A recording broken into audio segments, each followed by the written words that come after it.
अस्सलामुअलैकुम। Face to face with Ayesha Bakhsh में आपको खुशामदीद कहेंगे। 9/11 एक हफ्ते की दूरी पर है। 20 बरस कबल जब 9/11 का सानहा हुआ तो अफगानिस्तान में तालिबान की हुकूमत थी। अब 20 बरस बाद जो 9/11 आ रहा है, इस वक्त भी काबुल तालिबान के पास है। वहां वो मरकजी हुकूमत का ऐलान कब करते हैं, इसी पर सब नजरें मरकूज हैं। गुज़िश्ता शाम तालिबान ने हुकूमत का ऐलान करना था, लेकिन मुलतवी कर दिया गया। इस इल्तिवा के बाद बहुत सी कहानियां गर्दिश में हैं।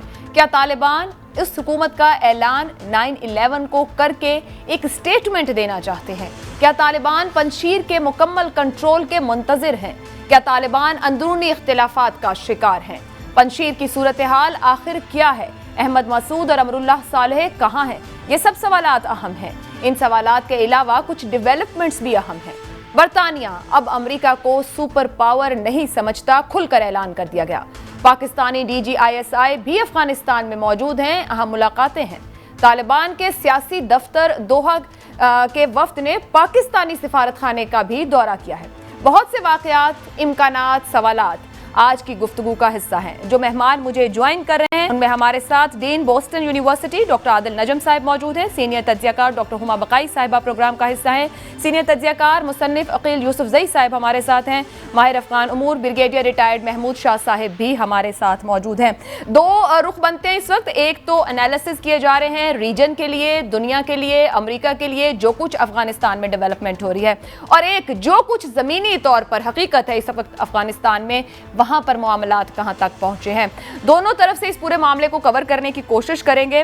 ब्रिगेडियर महमूद शाह साहिब, सबसे पहले मैं आपसे जानना चाहूंगी कि इस वक्त आपके ख्याल में मुतजाद इत्तलात गुज़िश्ता शाम से आ रही हैं पंजशीर की ज़मीनी सूरत हाल को लेकर।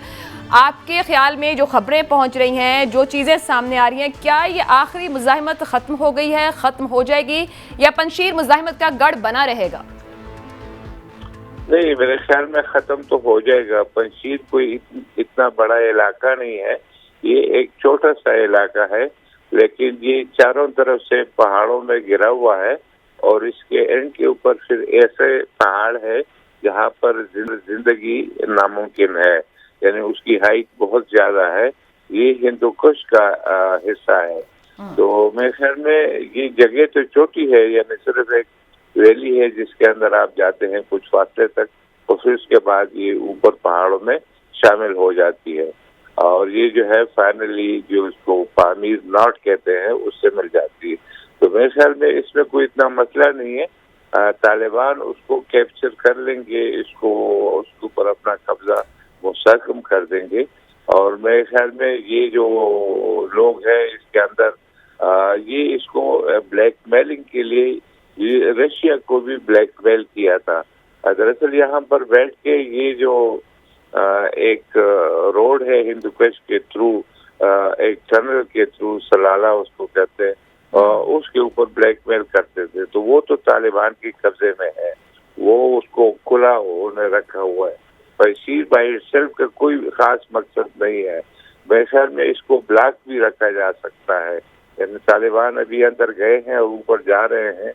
मेरे ख्याल में जब तक ये जा रहे होंगे पंजशीर वाले बाहर नहीं निकल सकते, और उनका कोई और रास्ता नहीं है उनको रसद पहुंचाने का, क्योंकि पीछे से जो पहाड़ी है, ये जो पूरा इलाका है, ये उसका हिस्सा है जिधर ये ताजिक बाशिंदे सारे हैं, लेकिन वो लोग इनसे बिल्कुल अलहदा हैं। तो मैं समझता हूं ब्रिगेडियर साहब, आपके ख्याल में क्या अहमद मसूद और अमरुल्लाह सालेह अब तक यही मौजूद हैं, वो निकल चुके होंगे या इधर ही हैं? मेरे ख्याल में अहमद मसूद के घर के ऊपर तो कब्जा किया हुआ है तालिबान ने कुछ दिन पहले, उनकी तस्वीरें उन्होंने भेजी है। वो अंदर किसी और जगह पे है, वो तस्वीरें बेच रहा है, और इस तरह अमरुल्लाह सालेह भी। मगर मैं समझता हूँ कि सिर्फ टाइम की बात है। नंबर एक बात ये तय है कि ये इस बार किसी भी काबुल के गवर्नमेंट है तालिबान के पास, उनको ब्लैकमेल नहीं कर सकेंगे। ये इस पोजीशन में नहीं है। और मेरे ख्याल में टाइम की बात है कि इसके ऊपर कब्जा हो जाएगा। ये ऊपर तालिबान जा रहे हैं, उनके जो फोर्सेज है वो बिल्कुल फारिग है तालिबान के, और इनमें मैक्सिमम ये जो ताजिक से इनकी फोर्सेस 3000 के करीब है और तालिबान ने वहाँ 6000 लोग भेजे हैं। तो मैं समझ और भी भेज सकते हैं। तो मेरे ख्याल में ये सिर्फ वक्त की बात है। वक्त की बात है। सर हमारे साथ रहिएगा, मैं आपकी तरफ आऊंगी। अकील साहब ये फरमाइएगा, तालिबान ने गुज़िश्ता रोज हुकूमत का ऐलान था मुलतवी कर दिया गया, इसको मुख्तलिफ तरह से ट्रांसलेट किया जा रहा है। आपके ख्याल में क्या वजूहात हैं कि ऐलान नहीं किया गया? क्या पंशीर को कंट्रोल करने का इंतजार है? 9/11 को लेकर भी बात हो रही है, कुछ इख्तलाफात की बातें भी हैं। हकीकतन क्या खबरें पहुंच रही हैं? बहुत शुक्रिया। मेरे ख्याल में अफ़गानिस्तान के स्ट्रक्चर से या अफ़गानिस्तान की हुकूमती तारीख़ से जो लोग वाकिफ़ है उनके लिए ये कोई नई बात नहीं है। अफ़गानिस्तान में हुकूमत साजी बहुत से मराहल तय करके की जाती है। आपको याद होगा कि लास्ट टाइम जब अशरफ गनी साहब की हुकूमत बन रही थी उसमें तकरीबन 2 महीने लग गए थे। अभी जो रिसेंट इत्तलात है वो तो ये है कि तालिबान की तरफ से ऑफिशियली ये नहीं कहा गया था कि हम जुमे को या हफ्ते को हुकूमत साजी का मरहला तय करेंगे। ये ज़राए अपने तौर पर चला रहे थे। ज़ाहिर है कि उन लोगों ने इशारे दिए होंगे, मगर जो एक इशू बना हुआ है, एक तो ये है कि मेरे ख्याल में एक तो ये पंशीर को क्लियर करना चाह रहे हैं, जिस तरह ब्रिगेडियर साहब ने कहा भी कि अगरचे पंशीर की अहमियत इतनी ज़्यादा नहीं है, ये सिर्फ इंटरनेशनल मीडिया का एक वावेला है कि उन लोगों ने उसको एक रेजिस्टेंस हब के तौर पर पेश करने की कोशिश की है। दूसरा जो इतलात आ रही है वो ये है कि वो मुख्तलिफ एथनिक ग्रुप्स को, इवन ख़वातीन को कैबिनेट या हुकूमत का जो स्ट्रक्चर है उसका हिस्सा बनाने की कोशिश कर रहे हैं। उसी सिलसिले में मुशावरत जारी है। तो ये जो आपने ओपनिंग में बात की, शायद कि जो 9/11 का तारीख़ी दिन है या जो एक बदकिस्मत दिन है उसी तक ये लोग इसको खींच ले, मगर जो अहम इतलात है वो ये है कि जो इनका बेसिक कैबिनेट है वो न सिर्फ ये कि मुकम्मल हो चुका है बल्कि उस पर इत्तिफाक राय भी है। और जो गाइडलाइन दी गई है कंदहार में, आपको याद होगा कि 3 दिन एक बैठक हुई है, तो उसके नतीजे में उसी गाइडलाइन को लेकर ये लोग अब काबुल के अंदर बैठकर मुख्तलिफ एथनिक ग्रुप्स को और मुख्तलिफ लोगों को इंगेज करने की कोशिश कर रहे हैं। और मेरे ख्याल में इसमें मज़ीद 2-3 लग सकते हैं। ठीक है, डॉक्टर आदिल नजम साहब आपकी जानिब आएंगे। इस वक्त अफगानिस्तान को लेकर सुपर पावर्स की जानिब से भी बयानात दिए जा रहे हैं, वो अमेरिका हो, बरतानिया हो, रशिया हो, चाइना हो, खुद तालिबान की जानिब से भी कुछ स्टेटमेंट सामने। एक तो बड़ी अच्छी बात कहूंगी या डेवलपमेंट अभी देखेंगे, अकील साहब ने जो शेयर की कि खवातीन को भी इस स्ट्रक्चर या सेटअप का हिस्सा बनाने की कोशिश हो रही है। जो गुज़िश्ता रोज बयान दिया बरतानवी वज़ीर दिफा की जानिब से अमेरिका को लेकर कि अब सुपर पावर नहीं है, जो कुछ वो अफगानिस्तान में कर गए 20 साल ना तस्लीम करते हैं, आप समझते हैं कि अफगानिस्तान से अमेरिका का जाना, इसका फॉल आउट अमेरिका पर क्या होगा आने वाले दिनों में? देखिए, इसका अगर मेरे पास जवाब होता तो फिर मैं तो इधर ना बैठा होता, मैं तो किसी और छत पे ढंडोरा पीट रहा होता कि मुझे फ्यूचर का पता है। ना मुझे पता है ना किसी और को पता है। इस मसले में जब कोई कहता है ना इतलात, उसका मतलब होता है तुक्का। जब कोई कहता है कि पेशन गोई, उसका मतलब होता है गॉसिप। इस वक्त जो है हालात अमेरिका में भी और खुसूसन अफगानिस्तान में एक एनार्की है, एनार्की आप कह लें या एक अनसर्टेनिटी है और उसमें हर किस्म के रूमर जो है वो फ्लोट हो रहे हैं। कुछ जो है वो इसलिए हो रहे हैं कि आप और आपके जो साथी हैं वो हर 10 मिनट बाद पूछते हैं जी उनकी होया, हमें बता दो 5 मिनट पहले के बाद क्या नई खबर है। कुछ इसलिए हो रही है कि हर किस्म की जो इंटेलिजेंस एजेंसी है, चाहे वो अमेरिका की हो, चाहे वो हमारी अपनी हो, चाहे वो अफगानिस्तान में तालिबान की हो, ये एक वॉर ऑर्गेनाइजेशन है, वो भी जो है कंस्ट्रक्ट कर रही है एक इमेज को, एक प्रेशर को। ये इस वक्त जो है जो नैरेटिव्स की जंग होती है ना, वो ये भी है ना। अमेरिका वाला आपका सवाल बिल्कुल दुरुस्त है। अमेरिका के लिए मेरे ख्याल में उसका भी मेरे पास जवाब नहीं, लेकिन मुझे ये पता है कि जो हम गुफ्तगू सुन रहे हैं और जो हम सुनेंगे उसमें बहुत ज़्यादा इंट्रोस्पेक्शन होगी। इंट्रोस्पेक्शन अफगानिस्तान के हवाले से नहीं होगी, इंट्रोस्पेक्शन अमेरिका के सुपर पावर नेचर पे होगी। और खुसूसन मेरे ख्याल में जब अगले हफ्ते 9/11 की एनिवर्सरी आएगी तो फिर एकदम रियलाइज होगा। इस वक्त सकता है, इस वक्त एक तो यह है कि अमेरिका के अपने मसाइल बहुत हैं, जो क्रिटिकल क्लास है या जो पॉलिटिकल एनालिस्ट हैं वो बात कर रहे हैं, लेकिन आम आदमी नहीं कर रहा। लेकिन ये बात हिट करेगी कि यार 9/11 2001 को तालिबान का कंट्रोल था, 9/11 2021 को फिर अमेरिका जो है फिर अफगानिस्तान जो है वो अफगानिस्तान के कंट्रोल में है। तो मेरे ख्याल में ये यकीनन बहुत इसके डीप इम्पैक्ट होंगे। डॉक्टर साहब ये फरमाइएगा, अभी आपने कहा कि कुछ अनारकी की सिचुएशन में, अभी जब आप पॉलिटिकल क्लास की या वहाँ जो डिस्कशन हो रहे हैं या एनालिसिस हो रहे हैं, जाहिर बात है सुपर पावर ने जो कि इक्विप्ड है हर तरह की टेक्नोलॉजी को लेकर, इंटेलिजेंस को लेकर 20 साल अफगानिस्तान में गुजारे, वो क्या समझ रहे हैं? वो सरप्राइज्ड हैं, वो शॉक्ड हैं, या बिल्कुल नम हो चुके हैं जो कुछ हुआ उनके साथ? तो कुछ नमिंग तो काफी है, जो सकता है वो काफी है, लेकिन सरप्राइज और शॉक इस बात पे नहीं है कि तालिबान आ गए। ये तो वो खुद फैसला तय करके गए थे ना। तालिबान को किसने अफगानिस्तान दिया? अमेरिका ने दुआ में दिया, बड़ी जंगें तो नहीं हुई। सो उस पर सरप्राइज नहीं है। सरप्राइज इस बात पे है कि यार ये जो 19 साल का एक सुपर पावर के पास क्या चीज होती है? पैसा होता है, फौजी की ताकत होती है और इल्म होता है। उन्होंने तीनों जो है वो बहा दिए। जिस तरह तीनों चीजें इन्वेस्ट की, वहां किसी जगह और नहीं की। और उसका नतीजा क्या हुआ कि जब वो गिरा ठा करके, तो वो इतनी जल्दी गिरा कि हर एक को वो सरप्राइज कर गया। सो उससे जो सवाल आता है वो अफगानिस्तान पे नहीं आता, वो अमेरिका पे भी आता है कि जो एक उसका आप समझ लीजिए नजरिया है, ये नेशन बिल्डिंग का, सपोर्ट का, पैसे की यूज का, फौज की यूज का, ताकत की यूज का, वो सारी थियरीज जो है वो धरी की धरी रही। और फर्क ये है कि ये सब उस मौके पे हुआ जब ऑलरेडी अमेरिकन सुपर पावरनेस पे सवाल उठ रहे थे। ये नहीं उठ रहे थे कि अमेरिका सुपर पावर नहीं है, ये उठ रहे थे कि सोल सुपर पावर अब नहीं रहा, क्योंकि ये यकीन हो गया, क्योंकि एक चीन की ताकत भी है। सो उस मौके पे जब इस किस्म की बात होती है तो यकीनन उनकी जो एक सेल्फ आइडेंटिटी है, ना सिर्फ सुपर पावर होने की, लेकिन एक फोर्स फॉर मॉरल गुड होने की। ठीक, लेकिन अमेरिका की सुपर पावर इस बेसिक है, हमारे पास सच है, हमारे पास हक है।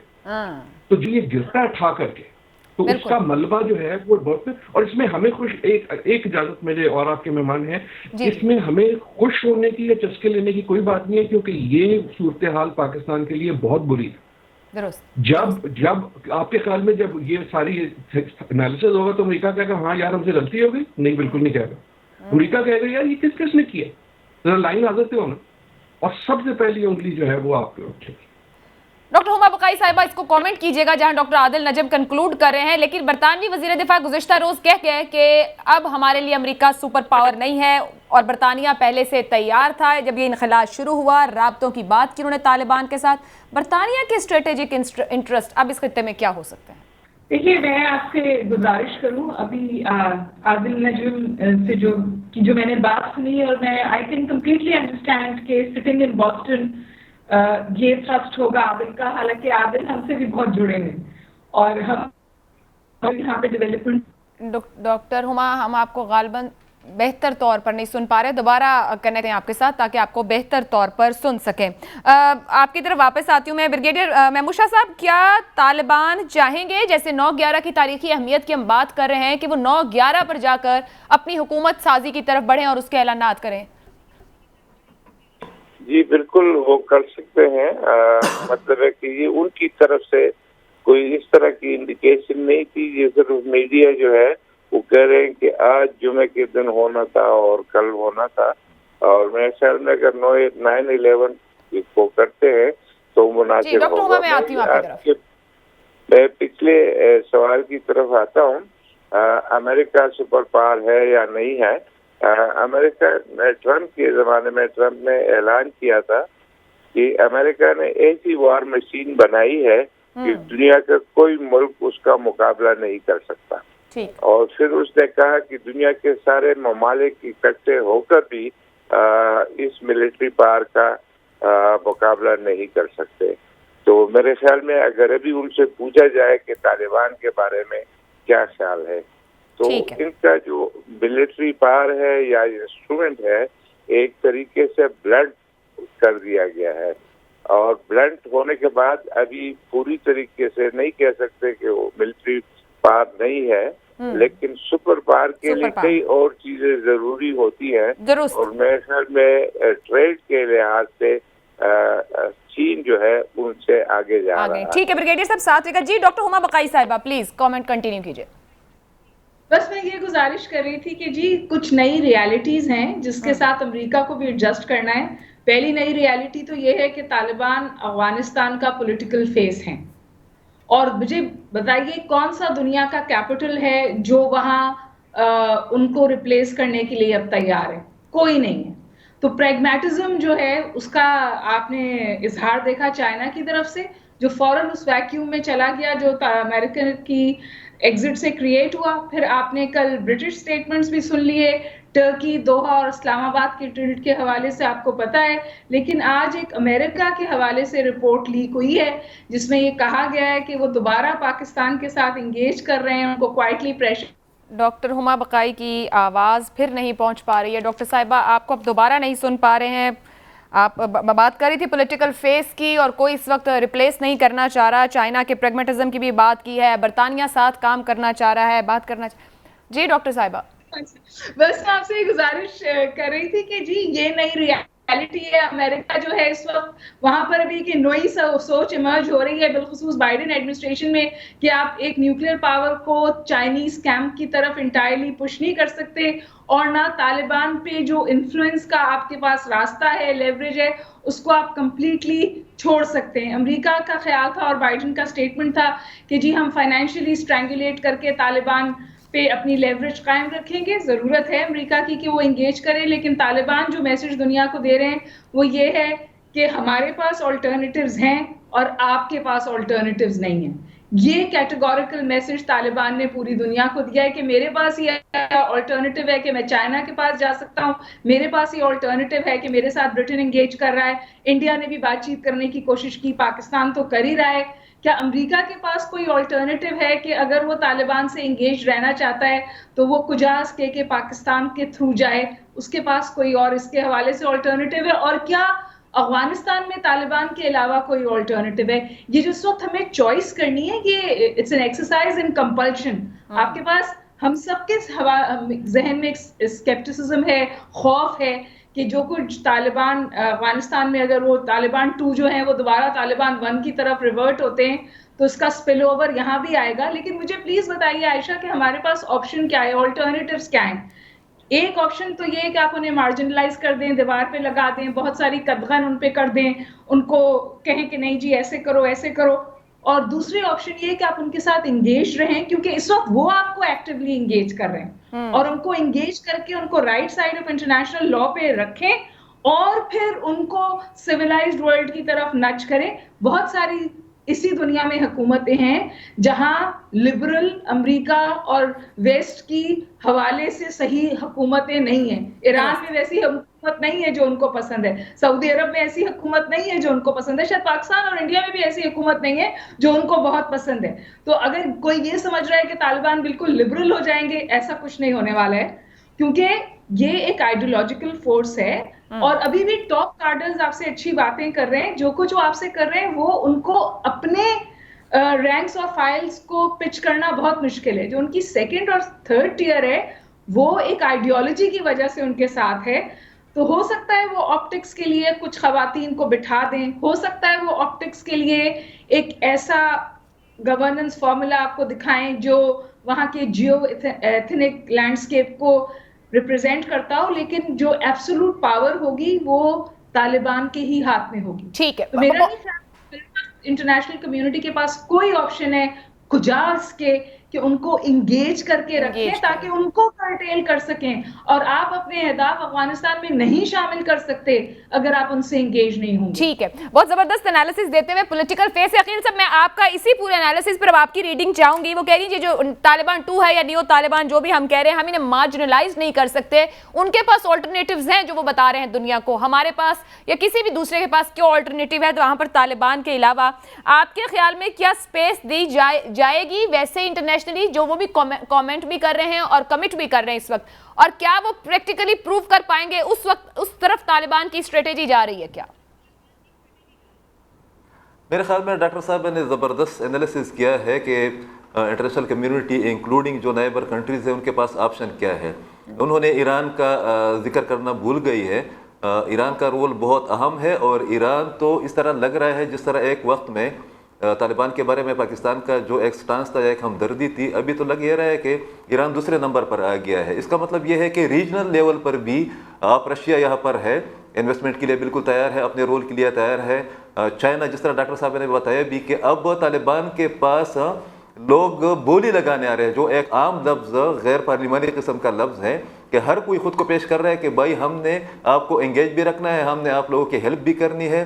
15 अगस्त के बाद जो इंटरनेशनल कम्युनिटी का रिस्पांस था, इंक्लूडिंग यूएनओ, वो बहुत नेगेटिव था या बहुत एंटी तालिबान था। मगर बाद में जिस तरीके से वो आगे बढ़े हैं, जिस तरीके से उनकी स्टेटमेंट्स आई है, जिस तरीके से उनके इक़दाम सामने आए हैं, ख़ासकर वार ऑन टेरर के हवाले से या क्रॉस बॉर्डर टेररिज्म के हवाले से, उसके बाद अब तो लग ये रहा है कि 15 दिन गुजरे भी नहीं है और यूएनओ समेत और अमेरिका समेत बहुत से लोग इंक्लूडिंग इंडिया वो हाथ में सब कुछ लेकर उनके सामने खड़े हैं कि हम हाजिर हैं। इसलिए कि अफ़गानिस्तान का जो जोग्राफिया है, जहाँ सेंट्रल एशिया का इशू है या यहाँ पर जितनी रीजनल पावर है, ईरान है, पाकिस्तान है, सेंट्रल एशियन स्टेट्स है, वहाँ पर इंटरनेशनल स्टेक है, चाइना है, रशिया है, तो मेरे ख्याल में एक तो ये कि एक रीजनल ब्लॉक की तश्कील हो रही है गैर एलानिया तौर पर, उस पर काम भी होता रहा है और अब वक्त आ गया है कि इस वाले डेवलपमेंट के बाद उस पर काम किया जाए और उसकी इंडिकेशन या इंडिकेटर्स आ भी रही है। और दूसरा ये है कि जो इंटरनेशनल कम्युनिटी है, मेरे ख्याल में डॉक्टर साहबा की बात की मैं तकलीद करता हूँ कि अब तालिबान वो रहे नहीं है। ये जो हम ईरानी मॉडल की बात करते हैं उसमें एक मॉनिटरिंग कमेटी बनाई जाएगी, एक कमीशन बनाया जाएगा जो कि हेबतुल्लाह खुनज़ादा साहब की सरबराही में तमाम हुकूमती उमूर की निगरानी करेगी और बाकी जो सेटअप है वो इंटरनेशनल कम्युनिटी के जो रूल्स रेगुलेशन है या जो एक तरीक़ाकार है गवर्नेंस का, उसी पर चलेगी। अब जो बड़ी डेवलपमेंट हमें सामने नज़र आ रही है वो ये है कि आज और कल भी हेरात और काबुल में वहाँ पर ख़वातीन ने मुजाहरे किए हैं, तालिबान के ख़िलाफ़ ज़बरदस्त किस्म के नारे लगाए हैं ह्यूमन राइट्स के नाम पर या वुमेन राइट्स के नाम पर। किसी ने भी उनको कुछ नहीं कहा है। सिर्फ एक जगह पर काबुल में रोड ब्लॉक किया गया था और वो बहुत सेंट्रल जगह थी, वहाँ पर उनको हटाया गया। तो इसका मतलब ये है कि वो ख़ुद को एक्सेप्टेबल बनाने की कोशिश कर रहे हैं। उसमें किसी न किसी हद तक जिस तरीके से टेक्टिक्स वो इस्तेमाल कर रहे हैं, मेरे ख्याल में पूरी दुनिया के लिए सरप्राइजिंग भी है। तो बहुत सी चीज़ें पाइपलाइन में है भी कि शायद के उनके बारे में लोगों का या इंटरनेशनल कम्युनिटी का जो कंसेप्ट है वो तब्दील हो जाएगा। ठीक है जी, एक ब्रेक लेते हैं। तालिबान तब्दील हो गए, दुनिया तब्दील होगी और क्या वाकई दुनिया ये स्पेस देगी और फिर इकोनॉमिक एक्टिविटी में हेल्प आउट करेगी ताकि तालिबान की हुकूमत आगे बढ़ पाए? इस पर गुफ्तगू इस ब्रेक के बाद।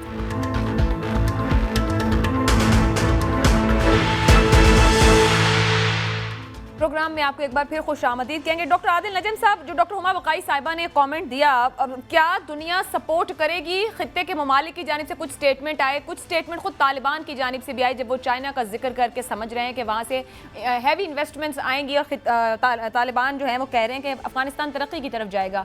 क्या पहले वर्किंग देखी जाएगी या जो तालिबान कमेंट कर रहे हैं, यकीन दहानियाँ दिला रहे हैं, उनको समझते हुए दुनिया साथ चलना चाहेगी?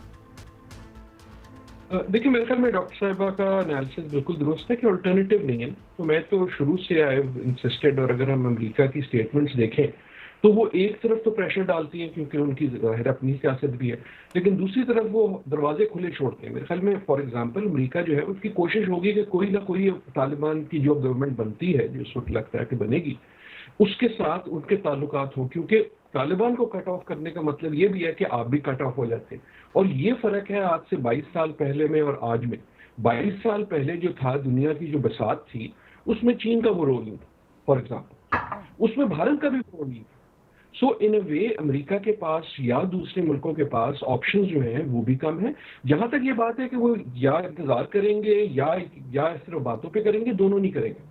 देखिए, आप जब भी कोई सियासी स्टेटमेंट देते हैं वो ज़्यादातर देते हैं आप अपनी कम्युनिटी को।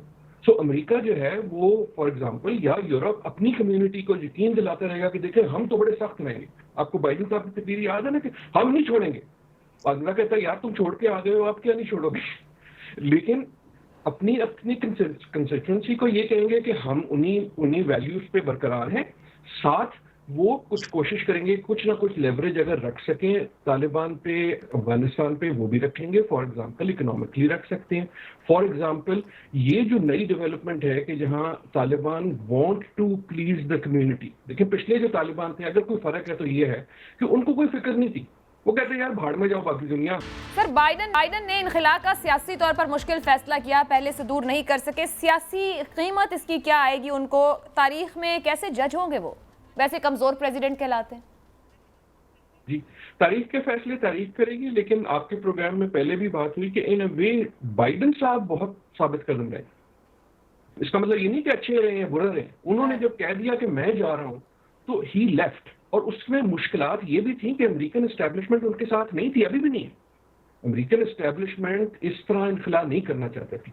एक बाइडेन साहब की मेरे ख्याल में कैलकुलेशन ये है कि वो 1 टर्म प्रेसिडेंट है, उनको पता है मैंने अगली बार नहीं लड़ना, ये सबसे मुश्किल फैसला करके या खत्म करो बीच में से। मैं 10 साल से ये बात कर रहा हूँ, मैं खत्म करता हूँ क्योंकि मेरी उम्र ऐसी नहीं है कि मैंने दूसरी बार लड़ना है। एक तो कैलकुलेशन ये थी, दूसरी कैलकुलेशन ये थी कि सच्ची बात ये कि अमेरिकन पब्लिक जो है वो बाइडेन साहब के साथ हो या ना हो, वो इस फैसले से खुश है या कम से कम मुतमईन है।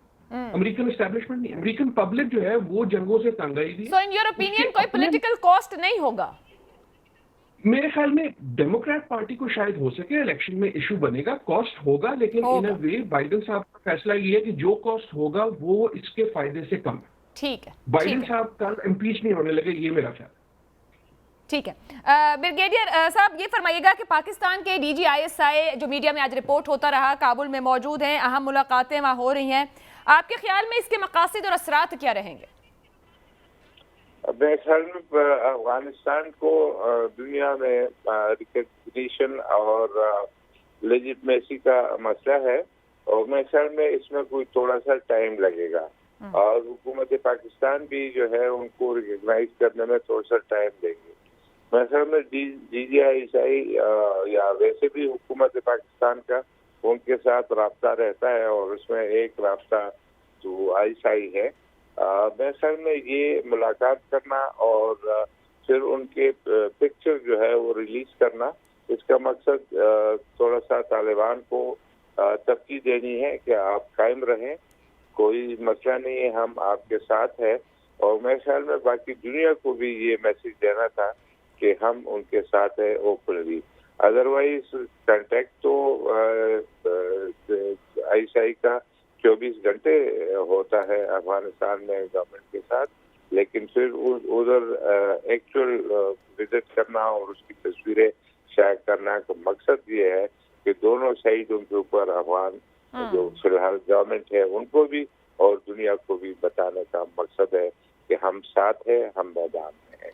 अकील यूसुफजई साहब, किस तरह से रीड किया जा रहा है इस विजिट को? और ये जो रिकग्निशन और लेजिटिमेसी की बात हो रही है, तालिबान अगर समझ रहे हैं कि उनके अलावा कोई ऑल्टरनेटिव नहीं है तो फिर तो ये प्रॉब्लम उनके लिए नहीं होना चाहिए या रहेगा? और ये विजिट कितना अहम है आज वाला? आपको याद होगा आयशा कि कोई 2 महीने पहले जो MI6 के सरबराह थे वो जो Britain chief of army staff थे वो और जनरल पेस साहब, ये तीनों बैक वक्त काबुल में मौजूद थे। और आपको फिर भी और आपके मेहमानों को याद होगा कि एक नशस्त हुई थी इनकी अशरफ गनी साहब और बाकी लोगों के दरमियान। उसी नशस्त के बारे में जो चंद डिटेल्स आई थी वो इस किस्म की थी कि उनको बताया गया था दोनों जानिब से, ISI की जानिब से भी और MI6 की जानिब से भी, कि आप मज़ीद रेजिस्ट भी नहीं कर सकते, एग्जिस्ट भी नहीं कर सकते। और अफगान मीडिया के चंद सर्कल्स ने उसको चलाया भी था, मगर इंटरनेशनली उस पर कोई बहस नहीं हुई थी। ये जो इंग्लैंड की रोल की बात आप करती है, मेरे ख्याल में इस पर अभी तक किसी ने गौर उस लहजे में या उस पैराए में नहीं की है कि ये अमेरिका की इत्तेहादियों का एक चार्जशीट है अमेरिका के ख़िलाफ़, और यही चीज़ बहुत ज़्यादा डैमेज करेगी अमेरिकन इस्टेब्लिशमेंट को भी, उनकी फ्यूचर को भी। और जो चाइना का रोल है, जिस तरह आदिल साहब ने बताया भी कि शायद कि 20 साल पहले उस किस्म का स्टेटस नहीं था, उसको भी एक वसी तर तनाजुर में देखा जा रहा है। जहाँ तक DGISI के दौरे काबुल का ताल्लुक़ है, आप उनकी तस्वीर को देख लें, बहुत खुश नज़र आ रहे हैं। उनके साथ मंसूर अहमद खान साहब है, बहुत सीनियर हमारे डिप्लोमेट है, वो भी बहुत खुश नज़र आ रहे हैं। तस्वीर की जो टाइमिंग है वो बहुत मज़ेदार भी है, लोगों ने उसको एंजॉय भी किया है। और जहाँ तक पाकिस्तान के इस वाले रोल का ताल्लुक़ है, मेरे ख्याल में अब पाकिस्तान इन तमाम प्रैक्टिस में या जितनी भी इंटेलिजेंस गेम था, जितनी भी कंपटीशन थी, उसमें ISI और पाकिस्तान या पाकिस्तानी स्टेट बिल्कुल एक नंबर की हिस्सियत पर आ गई है। ये अलग बात है कि इसमें इनका कितना हिस्सा है, पाकिस्तान का कितना हिस्सा है। पाकिस्तान के बारे में कहा जा रहा था कि अमेरिका चढ़ दौड़ेगा, अमेरिका पाकिस्तान के साथ ये कर लेगा, वो कर लेगा, मगर वही अमेरिका, वही ब्रिटेन, वही चाइना, सब लोग जो है ना अब भी इस्लामाबाद और रावलपिंडी इस्लामाबाद की जानिब देख रहे हैं। तो मेरे ख्याल में ये एक जस्टर भी है। और जो मेरी मालूमात हैं उसके मुताबिक, जो आयशा आपको याद है कि जिस दिन फॉल ऑफ काबुल हो रही थी उस दिन यहाँ पर 7, 8, 9 जो नॉन पश्तून अफगान लीडर्स थे वो इस्लामाबाद में थे और उनके साथ इसी तनाजुर में एक बात हो रही थी। तो मेरे ख्याल में ये उसी सिलसिले की भी कड़ी है। मगर उनकी तस्वीर से उसको तो मैंने बहुत एंजॉय किया है कि वो पाकिस्तान की जो पॉलिसी रही है अफगान पॉलिसी, और जिसका ज़्यादा क्रेडिट जो बाइडन और उनकी इत्तेहादियों को जाता है कि पाकिस्तान की झोली में भी बहुत से पल आ गए हैं। तो मेरे ख्याल में भी इसका एक अमली इजहार भी था जो तस्वीर जो सामने आई है। डॉक्टर हुमा बक़ाई साहिबा, आप तो पहले ही मुस्कुरा रही हैं, सवाल भी आपकी तरफ ही आ रहा था, तो फरमाइएगा कि ये आप कैसे रीड कर रही है इस पूरी सिचुएशन को, आज के विजिट को, दोहा दफ्तर में तालिबान वहाँ का जो दफ्तर उन्होंने पाकिस्तानी सिफारत खाने का विजिट किया है, थोड़ा इंडिया की परेशानी भी डाल लें और फिर इसको ज़रा रीड करें। बिल्कुल ऑब्वियस चीज है जी, जो आज पिक्चर मीडिया में रिलीज हुई है, अकील बिल्कुल सही कह रहे हैं कि सिर्फ पाकिस्तान की इंटेलिजेंस एजेंसीज नहीं, आई थिंक CIA भी कॉन्स्टेंटली कांटेक्ट में है तालिबान के साथ और उनके साथ काम भी कर रही है, उनके साथ बात भी कर रही है।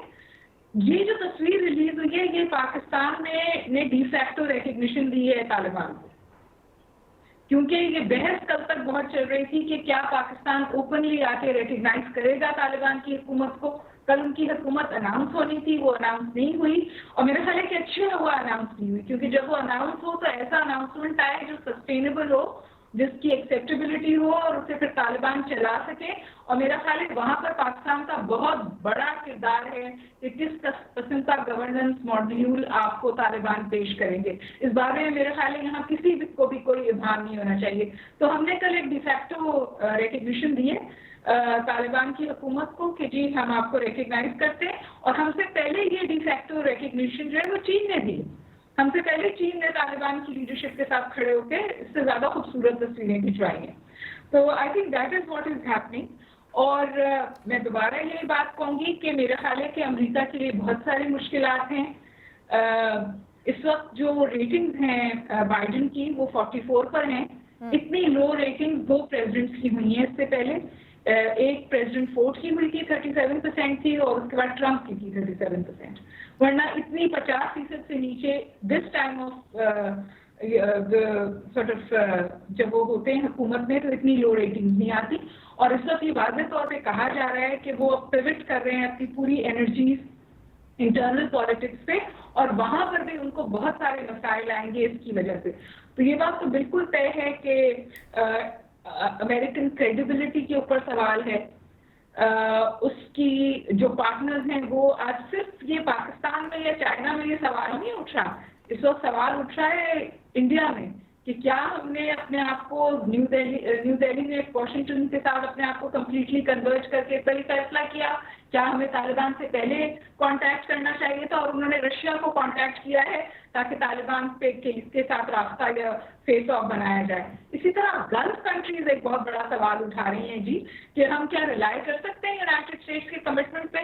कल क्या सीरिया में क्या सूरत हाल होगी, लिबिया में क्या सूरत हाल होगी, यमन की वॉर किस तरह प्ले आउट करेगी। तो एक बहुत बड़ा सवाल है इत्तेहादियों के हवाले से। डॉक्टर साहिबा, आप न्यू दिल्ली की बात कर रही हैं, वहां पे जो बुखलाहट परेशानी दिखती है, क्या भारत खुद को रियलाइन कर पाएगा इस बदलती सूरत हाल के मुताबिक? उसका किरदार कोई खित्ते की अंडरस्टैंडिंग को लेते हुए या स्पॉइलर ही रहेगा?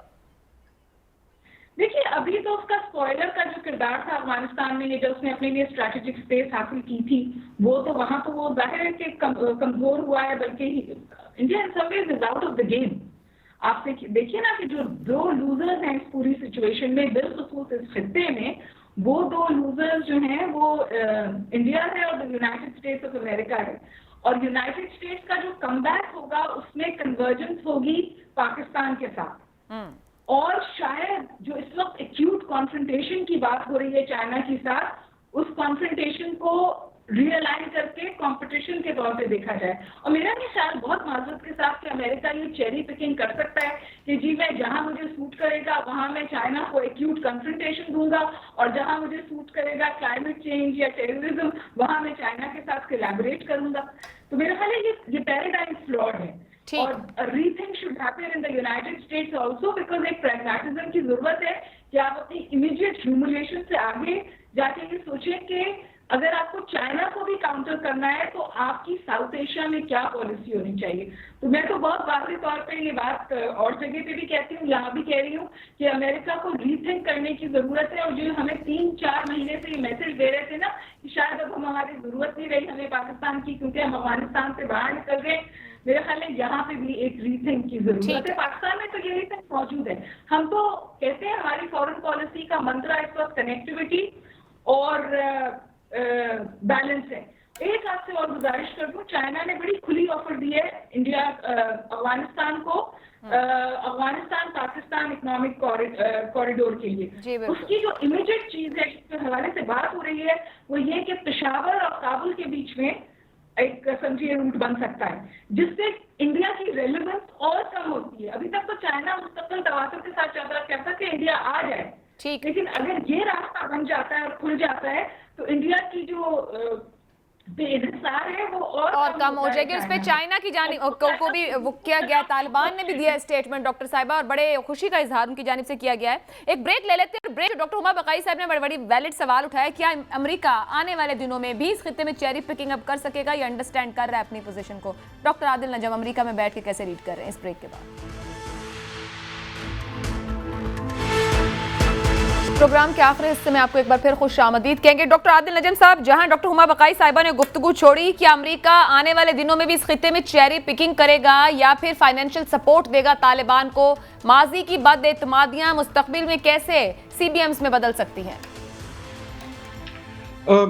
कोशिश करेगा, कोशिश यकीनन करेगा। पाकिस्तान भी कोशिश करेगा चेरी पिकिंग करके, हमें भी वही मसाइल होंगे, दूसरे ममालिक भी करेंगे और कोई नहीं सक्सीड कर सकेगा। यकीनन जो चेरी पिकिंग की उन्होंने चीन के साथ बात की, वो तो अमेरिका में भी सबसे बड़ा सवाल यही है कि क्या कॉन्फ्रंट्रेशन जो है वो इनएविटेबल है और क्या पाथ उसका हो सकता है। जहाँ तक अफगानिस्तान का ताल्लुक है वो अमदाद की सूरत में हो, रिकग्निशन की सूरत में हो, दूसरी चीज़ों की सूरत में हो, तमाम मुल्क कोशिश करेंगे कि कुछ ना कुछ हो। लेकिन उसका सबसे बड़ा इन्हिसार है, जो आपके अकील साहब ने भी बात की, दूसरों ने भी बात की, वो ये है कि अफगानिस्तान में क्या हो। इन अ वे गेम बॉल जो है वो अफगानिस्तान के कोर्ट में, और मैं खुसूसन ये कह रहा हूँ, मैं तालिबान नहीं कह रहा, मैं अफगानिस्तान कह रहा हूँ। पाकिस्तान के ताल्लुकात तालिबान से नहीं है, पाकिस्तान के ताल्लुकात अफगानिस्तान से होने चाहिए। तो अफगानिस्तान में क्या होगा? तालिबान अब चढ़ गए हैं ना शेर पे, अब देखते हैं वो क्या करते हैं। जो काम गनी साहब नहीं कर सके, जो काम उसके बाद वो कारज़ई साहब नहीं कर सके, जो काम पिछली बार तालिबान नहीं कर सके, जो मुजाहिदीन नहीं कर सके, जो दाऊद नहीं कर सका, जो नादिर शाह नहीं कर सका, उन करके दिखा दे।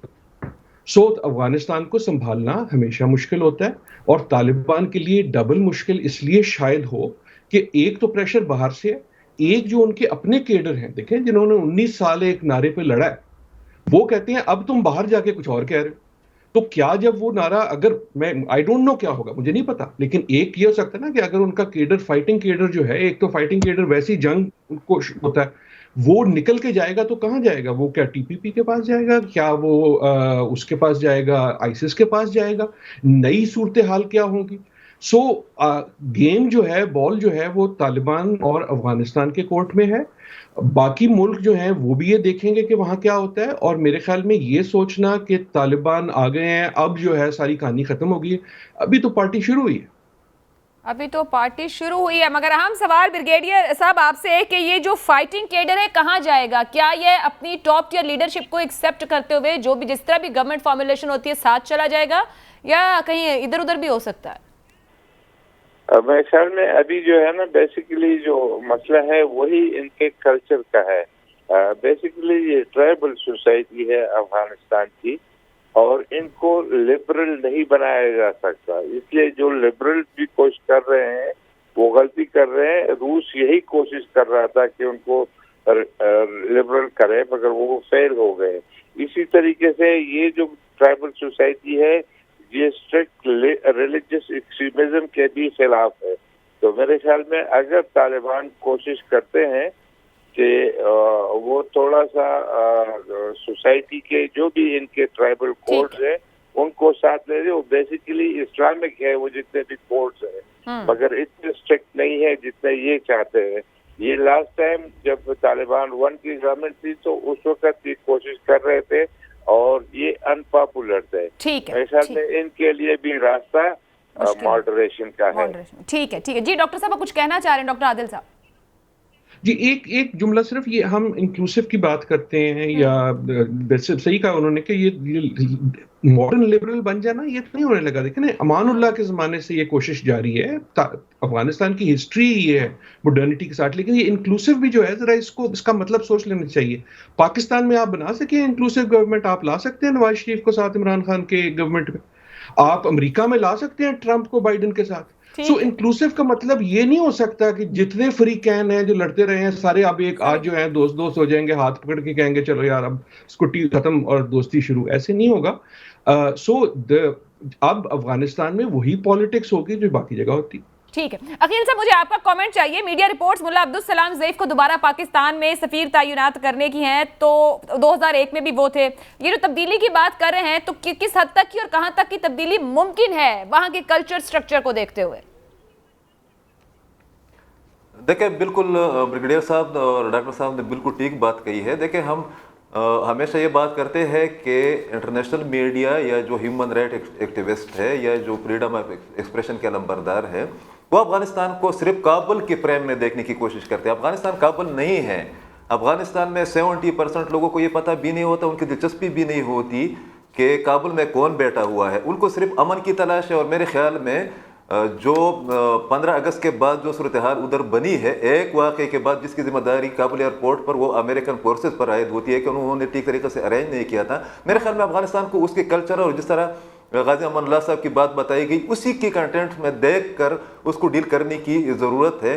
जहाँ तक मुल्ला ज़ईफ की बात है, ये भी बहुत इंटरेस्टिंग एक चैप्टर है। मेरे ख्याल में हमें अफगानिस्तान पर ज़्यादा तशवीश करने की ज़रूरत इसलिए नहीं है कि उन लोगों ने बहुत तजुर्बा करके वो इस मुकाम तक पहुँचे हैं।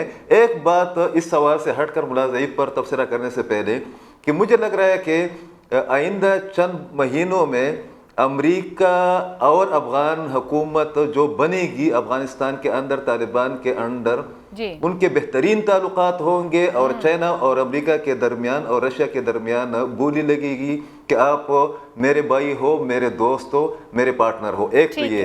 दूसरा ये है कि आयशा, अगर जिस तरह आज हमने बहुत ज़्यादा एंजॉय किया फैज साहब की तस्वीर को, तो मैं उस तस्वीर का इंतज़ार कर रहा हूँ जब मुल्ला ज़ईफ साहब वो इस्लामाबाद के अफगान एम्बेसी में बैठे होंगे और मैं और आदिल साहब और ब्रिगेडियर साहब और हुमा बुखारी साहब और आप जो है ना उस पर तबसरे कर रहे होंगे कि हमने उनके साथ क्या किया था, मगर तारीख ने उसी मुल्ला ज़ईफ को कहाँ पर लाकर खड़ा किया।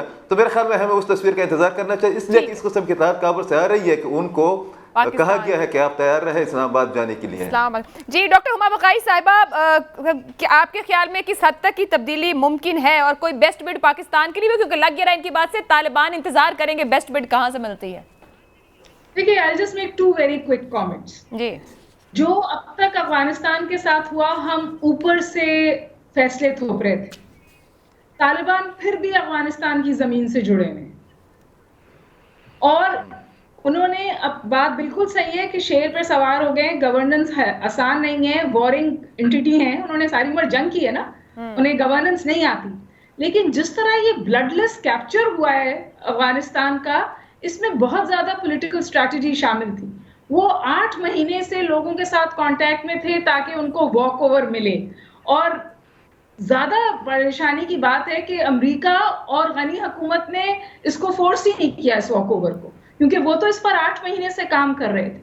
दूसरी अहम बात यह कि ना तालिबान 20 साल पुराने वाले हैं और ना अफगानिस्तान 20 साल पुराना वाला है, तो एक meeting ground by default emerge होगी। और जो आप ये चेंज देख रही हैं तालिबान में, और फिर आप विमेन प्रोटेस्ट देख रही हैं, और फिर आपने 10 मुहर्रम को इमाम बारगाह में तालिबान को अंदर जाते देखा और उनको प्रोटेक्शन देते देखा, ये शक्ल है उस नए अफगानिस्तान की जहां हल जो है वो अंदर से निकल रहे हैं। हम इतने आदी हो गए अफगानिस्तान को बाहर से हल देने के लिए कि हम ये चीज को ना कॉम्प्रिहेंड कर रहे हैं ना समझने की कोशिश कर रहे हैं। Let's give Afghanistan time, let's give them time and let's give them a fair chance. इतनों को तो दे दिया आपने, ठीक, गोरों को दे दिया, वेस्ट को दे दिया, ईस्ट को दे दिया, अब उनको अपना मसला खुद हल करने दें। दुरुस्त दुरुस्त। बहुत बहुत शुक्रिया डॉक्टर आदिल नजम साहब, डॉक्टर हुमा बकाई साहिबा, अकील यूसुफजई साहब, ब्रिगेडियर रिटायर्ड महमूद शाह साहब और जो डॉक्टर हुमा साहिबा अफगानिस्तान अपने अंदर से हल खुद निकालेगा, बाहर सब दूर बैठे, अफगानिस्तान हल खुद तलाश कर रहा है। आप अपना फीडबैक भेज सकते हैं। मुझे इजाजत दीजिए, अल्लाह हाफ़िज़।